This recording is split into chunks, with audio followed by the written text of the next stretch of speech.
আগামী সপ্তাহে SSC teacher রিক্রুটমেন্টের জন্য নতুন নোটিফিকেশনটা চলে আসবে। আপনাদের জানা আছে কি 31 তারিখ মধ্যেই নতুন রিক্রুটমেন্টটা দিতে হবে, যা সুপ্রিম কোর্টে স্টেট গভর্নমেন্ট সাবমিশন দিয়েছে।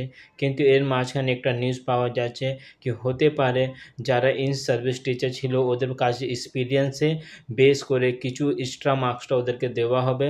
যদি এরকম কোনো এক্সট্রা মার্কসটা দেওয়া কি আমাদের আইনি প্রক্রিয়াতে কোনো বাধা হতে পারে কি বাধা হতে পারবে না, সেইটা ফিরদৌস শামীম সাহেব পরিষ্কারভাবে জানিয়ে দিয়েছে। আগে উনি কী জানিয়েছে সেটা আপনারা ভিডিওটা দেখুন, তারপরে এই ভিডিও নিয়ে আমরা লাস্টে আলোচনা করব। হবে এবং খুব স্বাভাবিকভাবেই সেটা আদালতের দ্বারে এসে মুক্তপুরে পড়বে।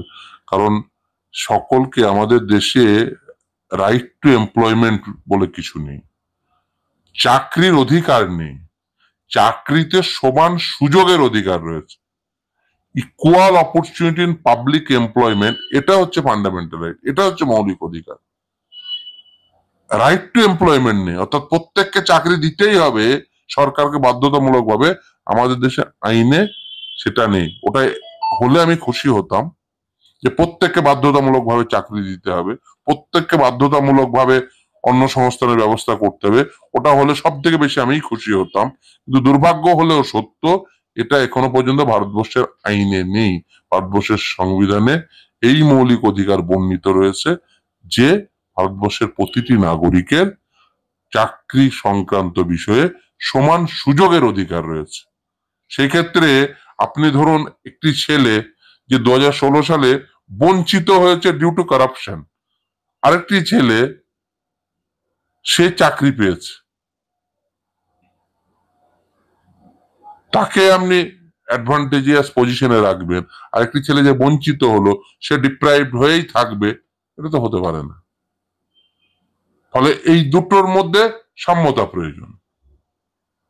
আপনি এই যে সমান সুযোগ দিতে হবে সকলকে, যে বঞ্চিত হয়েছে যে হয়েছে প্রত্যেককে। কিন্তু যে লড়াইটা একদম দীর্ঘদিন, আজ প্রায় বলা চলে 8 বছর ধরে লড়তে হচ্ছে বঞ্চিতদের পাশে দাঁড়িয়ে থেকে, সেই লড়াইটাই আরো বেশি দীর্ঘায়িত হবে না তো? কোথাও গিয়ে এই যে কোথাও গিয়ে একটা পাইয়ে দেওয়া এই কথাটা যে হচ্ছে, মানে যারা চাকরি করতেন তাদেরকে একটা গ্রেস মার্ক দেওয়ার ব্যাপার, এই স্বচ্ছতা, কেউ কেউ আবার বলেছেন যে প্রশ্নপত্র বিক্রি হয়ে যাবে না তো, এবং এই যে গ্রেস মার্ক দেওয়ার একটা প্রসঙ্গ উঠে আসছে, স্বচ্ছতা বজায় থাকবে তো?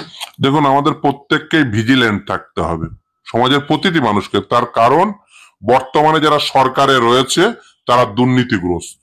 এই দুর্নীতিগ্রস্তদের বিরুদ্ধে সমাজের প্রতিটি মানুষকে দায়িত্ব নিয়ে এদের বিরুদ্ধে প্রত্যেককে হাতে হাত রেখে আন্দোলন তৈরি করতে হবে, হাতে হাত রেখে লড়াই তৈরি করতে হবে, এবং সর্বোপরি প্রত্যেককে ভিজিল্যান্ট থাকতে হবে। তার কারণ এরা একটু সামান্যতম সুযোগ পেলেও কি করে এই বিষয়টিকে ভন্ডুল করা যায় তার বন্দোবস্ত করবেন। দেখবেন এমন করে একটা কিছু করবে যাতে বিষয়টা একটু ভন্ডুল করে দেওয়া যায়, বিষয়টা আবার একটু দুর্নীতিগ্রস্ততার পথে নিয়ে যাওয়া যায়। প্রত্যেককে দাবি করতে হবে যে ন্যূনতম 20 বছর সমস্ত কিছু সংরক্ষণ করে রাখা হবে, সে উত্তরপত্র হোক, সে প্রশ্নপত্র হোক, মিরর ইমেজ রাখতে হবে, ইন্টারভিউ ইন ক্যামেরা করতে হবে উইথ সাউন্ড। এটা শোনা গেছে, নাম কি, বাবার নাম কি, পাঠিয়ে দিয়েছে 10-এ 10।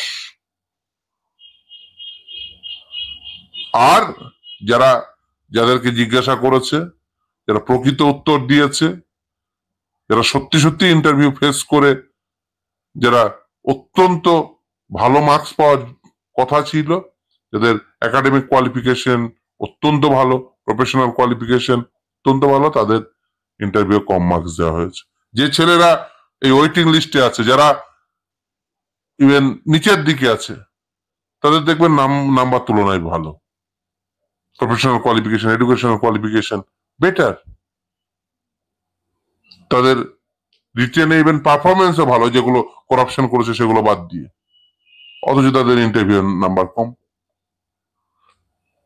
দেখুন, আমাদের দেশে সবকিছু নিয়ে যে আইন হয়ে গেছে তা তো নয়। 15% বেশি ওয়েটেজ রাখা যায় না। ঠিক আছে, ওরা 10 রাখছে, 10 রেখে কি করছে? যে কম নাম্বার পেয়েছে, একাডেমিক কোয়ালিফিকেশন খারাপ, প্রফেশনাল কোয়ালিফিকেশন খারাপ, তাকে 10-এ 10 দিয়ে দিচ্ছে। আর যে ভালো তাকে 10-এ 7, 3, 4, 5 যতটা কমিয়ে দেয়। আপনারা জানেন এই ধরনের কম্পিটিটিভ এক্সামে নাম্বারের পার্থক্য অত্যন্ত স্বল্প থাকে, ফলে তাদেরকে টুক করে লিস্টে তুলে দেওয়া। এই জোন অফ কনসিডারেশন সেটাকে এনলার্জ করা, 1:1.4 রেশিওতে ডাকতে হবে। কি করছে? 100 জনের এগেনস্টে 140 জনকে ডাকতে হবে। তারা কি করছে? 200 জন 250 জন ডেকে নিচ্ছে। যে যাদের এক্সেস ডাকলো তাদেরকে ইন্টারভিউ বেটার মার্কস দিয়ে তাদের সব মেরিট লিস্টেড করছে। এটা করা হয়েছে আগে। এই যে রেশিও ভায়োলেশনের ফলে লেস মেরিটোরিয়াস ক্যান্ডিডেটরা তারা চাকরি পেয়ে গেছে। এই যে নিয়োগ প্রক্রিয়া, এই যে বাতিল হলো যে নিয়োগ প্রক্রিয়ায়, এই আরেকটি মামলা চলছিল, সেই মামলাটা তো মেরিটে শুনানি হলো না শেষ পর্যন্ত, যেহেতু বাতিল হয়ে গেল। এই রেশিও ভায়োলেশনের অভিযোগ সেখানে আমরা আদালতে দাঁড়িয়ে সওয়াল করেছি। সেখানে এসএসসির এভিডেভিট থেকে সেগুলো পরিষ্কার হয়েছে।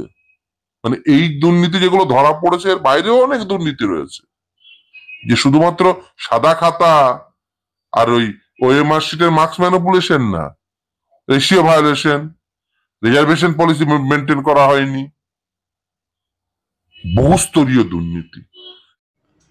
আশা করি আপনারা ভিডিওটা দেখে নিয়েছেন। সেখানে ফিরদৌস শামীম স্যার পরিষ্কারভাবে জানিয়ে দিয়েছে কি এরকম কোনো আইনই নেই কি যারা ইন সার্ভিস টিচার আছে ওদেরকে প্রিফারেন্স দিয়ে এক্সট্রা মার্কসটা দেওয়া হবে। যা জাজমেন্টটা পাস করেছে সুপ্রিম কোর্ট, এর মানেটা হলো 2016 সালে যারা ইন সার্ভিস প্যানেলে বসেছিল পরীক্ষার জন্য তারা সবাই এক সমানই বসবে, কাউকে এক্সট্রা মার্কসটা দেওয়া যাবে না। কারণ আমাদের ইন্ডিয়ান কনস্টিটিউশনে সেটা পরিষ্কারভাবে মেনশন আছে, যা কনস্টিটিউশন হিসাবে যা যা লেখা আছে সেটা অলরেডি ফিরদৌস শামীম আপনাদেরকে জানিয়ে দিয়েছে। আশা করছি নেক্সট উইকে আমাদের এসএসসি 2016 যার চাকরি বাতিল মামলাটা নতুন রিক্রুটমেন্ট প্রসেসটা চলে আসবে। 31 তারিখ অবধি লাস্ট ডেট আছে, তার মধ্যেই গভর্নমেন্টকে যা করা আছে সেটা করতে হবে। গভর্নমেন্ট অলরেডি রিভিউ ফাইল করে দিয়েছে, কিন্তু সুপ্রিম কোর্টে সামার ভ্যাকেশনটা চালু হয়ে গেছে আর আগামী 14 তারিখ অবধি সামার ভ্যাকেশন হবে। তার মানেটা হলো মাঝখানে কোনো হেয়ারিংটা হবে না। রিভিউ ফাইলটা যা করা হয়েছে সেই কেসটাও হেয়ারিংটা আমরা সুপ্রিম কোর্টে দেখতে পারবো না। রিভিউ ফাইলে যা হয়েছে সেটা 14 তারিখ পরে দেখা যাবে কখন হেয়ারিংটা হতে পারে, কিন্তু এই মাঝখানে সুপ্রিম কোর্ট সামার ভ্যাকেশন জন্য বন্ধ হয়ে গেছে। তো গভর্নমেন্ট কাছে আর কোনো অপশান নেই, ওকে নতুন রিক্রুটমেন্টের জন্য অ্যাডভার্টিজমেন্টটা বের করতেই হবে। মাঝখানে একটা আর নিউজ পাওয়া গিয়েছিল কি হতে পারে 26,000 সাথে একটা 18,000 নতুন ভ্যাকেন্সিটা আসবে, কিন্তু নতুন ভ্যাকেন্সিটা আসার স্কোপটা খুব কম। কারণটা ওবিসি মামলাটা এখনো মিটিয়েনি, নতুন অ্যাডভার্টিজমেন্টটা আসলে ওখানে সিট রিজার্ভটা করতে হবে, ওবিসি ক্যান্ডিডেটদেরও একটা সিটটা দিতে হবে। সেইটা সুপ্রিম কোর্টে এই কেসটা চলছে, তাই জন্য নতুন রিক্রুটমেন্টটা আসবে না। যা সূত্র মাফিয়ে জানা যাচ্ছে শুধুমাত্র এই 26,000 যার প্যানেলটা বাতিল হয়েছে সেই প্যানেলটাই আবার এক্সামটা আমরা দেখতে পাবো। এক্সাম মানে নতুন করে ফর্ম ফিল আপটা হবে, তারপরে ওই এক্সামটা আমরা 31 ডিসেম্বর আগে যেরকম সুপ্রিম কোর্ট জাজমেন্ট দিয়েছে সেরকম আশা করছি আমরা দেখতে পারবো। কিছু নতুন আপডেটটা আসলে আমি আপনাদেরকে জানিয়ে দেবো। চ্যানেলে নতুন থাকলে সাবস্ক্রাইব করুন। Thank you.